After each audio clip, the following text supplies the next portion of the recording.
नवी मुंबई में एमआईडीसी द्वारा झोपड़पट्टी क्षेत्रों के पुनर्विकास को लेकर एक टेंडर जारी किया गया था, जिसमें झोपड़पट्टी निवासियों को पक्के घर देने का वादा किया गया।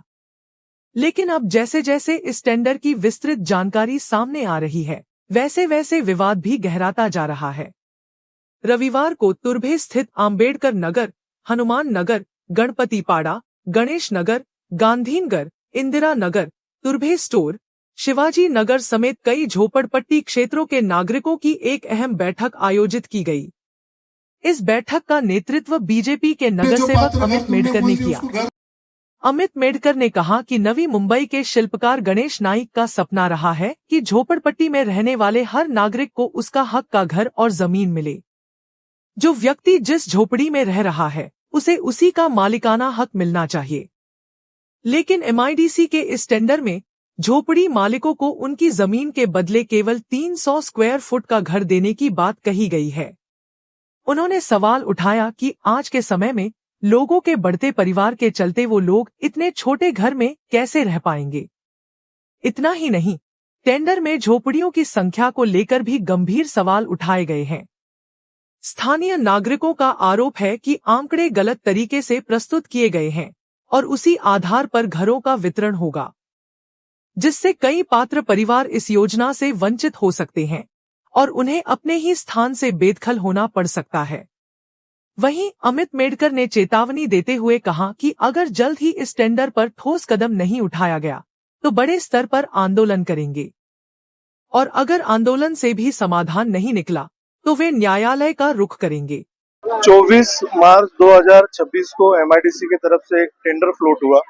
उस टेंडर में कहा गया है कि नई मुंबई के क्षेत्र में जितने भी एमआईडीसी की जमीन पर जो झोपड़ियां बनी है, उन झोपड़ियों का पुनर्विकास के लिए बिल्डर की नियुक्ति करने के लिए वो टेंडर उन्होंने काढ़ा हुआ है। और उसमें क्लियर तरीके से उसमें उल्लेख है कि वहाँ पर जो पात्र जो झोपड़ियां है उनको 300 स्क्वायर फीट के घर दिए जाएंगे।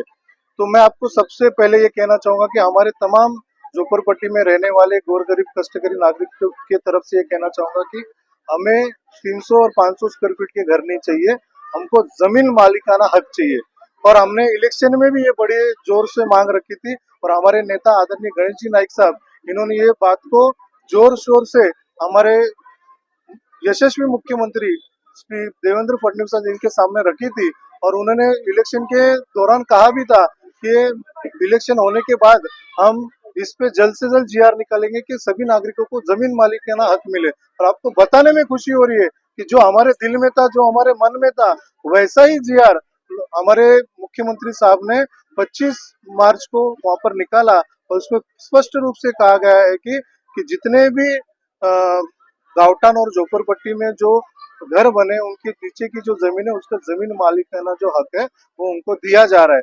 और खास करके ये भी कहा गया है कि जितने भी कॉरपोरेशन है, बाकी के प्राधिकरण है, उस क्षेत्र में जिनका डीपी प्लान हुआ है और उसमें जो निवासी एरिया उसमें जहाँ दिखाई गई है, उन पर भी ये लागू है।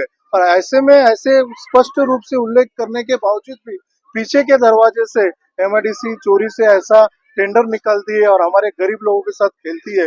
ये हम कहीं भी ये उनके जो मंसूबे है इसको हम पूरा होने नहीं देंगे। हमने कड़े विरोध के साथ नाइक साहब के सामने लोगों का जो भावना है उनके सामने रखी है और हमने कहा है कि साहब ये जो टेंडर है ये रद्द होना चाहिए, ये हमारे लोगों के हित में नहीं है।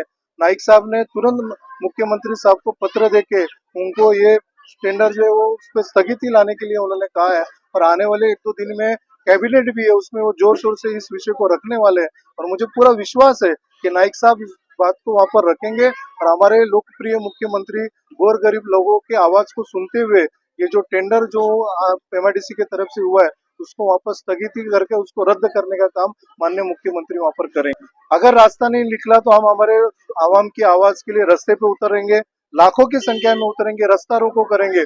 और जरूरत पड़ी तो अगर हमें कोर्ट की भी सीढ़ी अगर चलनी पड़ी तो हम कोर्ट की सीढ़ी चढ़ेंगे और न्याय कोर्ट के सामने हम हमारी न्याय की भूमिका रखेंगे। और मुझे विश्वास है कहीं ना कहीं उनके माध्यम से हमको न्याय यहाँ पर मिलेगा।